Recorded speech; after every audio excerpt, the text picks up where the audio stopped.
पर महात्मा के लक्षण क्या होना चाहिए, उसके अंदर है कि नहीं है, ये सुखदेव जी महाराज को जनक जी देख रहे थे, पूछ रहे थे कि उसके व्यवहार में कोई हाव भाव में परिवर्तन हो रहा है क्या। लोगों ने कहा नहीं महाराज, एक बार पूछ लिया कि आपने मेरा संदेशा पहुंचा दिया जनक जी के पास, हमने बता दिया, तो तब से चुपचाप शांति से खड़े हुए हैं, जो दे देते हैं प्रसाद पा लेते हैं, शांति से खड़े हैं। 7वें दिन जनक जी महाराज पूजा की थाल लेकर के पहुंचे, उनकी दिव्य आरती उतारते हैं, उनका सम्मान से उनको लाते हैं अपने राज सिंहासन पर बैठाते हैं और राज सिंहासन पर बिठा करके उनका स्वागत करते हैं। इसके बाद उन्होंने कहा कि हमारे पिताजी ने पूछा है, हमें भेजा है कि आप शिक्षा लेकर के आओ। सुखदेव अभी तो आए हो, थोड़े दिन प्रतीक्षा करो, आपको ज्ञान दे देंगे, अभी अब आराम से राज्य में रहो, देखो यहाँ भ्रमण करो। रनिवास में भेज दिया, कितनी रानियां उनको स्नान करा रही तो स्नान कर लेते, वस्त्र पहना रही वस्त्र पहन लेते, उनके ऊपर कोई विकार नहीं कि हमें कौन स्त्री है कौन पुरुष है कौन क्या कर रहा है, झूला झूला रही तो झूला झूल रहे। ये सारी चीजें जनक जी महाराज देख रहे कि इनके मन में क्या परिवर्तन है। इसके बाद उन्होंने पूछा कि अब तो गुरु जी बता दीजिए जनक जी महाराज कि हमें क्या करना है, मुझे माया में फंसना है कि मुझे बाहर जाना है, मैं क्या करूं, मुझे कुछ समझ में नहीं आया, मेरे सामने 2 मार्ग पड़ रहे हैं। उन्होंने कहा ठीक है सुखदेव, मैं तुझे ज्ञान का उपदेश दूंगा। एक काम करो, एक मैं दूध का कटोरा दे रहा हूं आपको, भरा हुआ है दूध, लबालब भरा हुआ है इसमें, इस दूध के कटोरे को लेकर के जाना और पूरे महल को देख करके आना। कहाँ क्या महल में है, पर हाँ एक बात तुम्हें स्मरण होना चाहिए, अगर एक बूंद भी दूध इसका छलक गया जमीन पर तो अगल बगल तुम्हारे 2 तीखी तलवार लेकर के अंगरक्षक चलेंगे, तुम्हारी शीश को वहीं उतार देंगे, ध्यान रखना।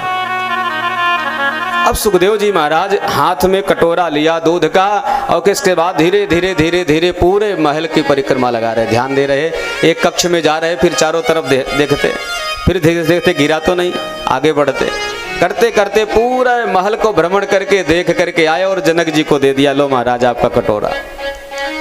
तो जनक जी ने कहा कि सुखदेव गिरा तो नहीं दूध, अरे महाराज गिरा होता तो मैं यहाँ कैसे आ पाता। बस सुखदेव यही शिक्षा मैं आपको देना चाहता हूँ, आपकी शिक्षा पूर्ण हो गई। उन्होंने कहा कुछ समझा नहीं महाराज। तो जनक जी ने कहा सब कुछ समझा दिया मैंने आपको, इसी में इसका रहस्य है। संसार में रहो पर एक बात का हमेशा स्मरण रहे कि हमारी मृत्यु पता नहीं कब आ जाए, किस समय आ जाए, तो आप कभी भूल नहीं करोगे, आपसे भूल नहीं होगा।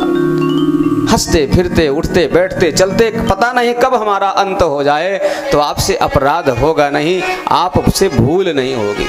आपको मृत्यु का भय था ना, इसलिए आपसे भूल नहीं हुई। यदि मृत्यु का भय न होता तो आप शायद इस दूध को गिरा करके आ गए होते।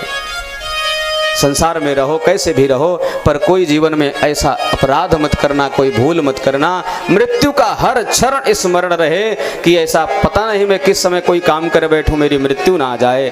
तो अच्छा काम करोगे तो जाना तो सबको है, पर सन्मार्ग में करके जाते रहोगे तो तुम्हारा जीवन धन्य हो जाएगा। इस तरह से सुखदेव जी का और जनक जी का बहुत सुंदर उपदेश है, उसकी अलग से एक दिव्य ग्रंथ तैयार हुआ है। उन्होंने बताया देखो सुखदेव, ऊर्ध्वं सुप्तः पतत्येव न शयानः पतत्यधः, परिव्राजको पदभ्रष्ट न मार्ग लभते पुनः। जो ऊपर सोया हुआ है उसको हमेशा गिरने का भय होता है। हम तख्त में बैठे हैं तो यहाँ से गिरेंगे तो नीचे जाएंगे, पर जो नीचे बैठा है वो बेचारा गिर के कहाँ जाएगा। इसलिए हमेशा जो परिव्राजक संत होते हैं, महात्मा होते हैं, उनको हमेशा अपनी मर्यादा का ध्यान रखना पड़ता है। इसलिए यदि वो एक बार उनका पतन हुआ तो दोबारा फिर उनको संभलने का मौका नहीं मिलता। इसलिए सुखदेव हमेशा याद रखना, आप महात्मा बनोगे, ब्रह्मचारी बनोगे, पर आपको जीवन में पग पग पर आपको हमेशा सावधान रहने की आवश्यकता होगी। यदि आप असावधान हुए तो आपका पतन हो जाएगा और फिर दोबारा आपको संभलने का मौका नहीं मिलेगा। इसलिए बहुत सावधानी के साथ रहना।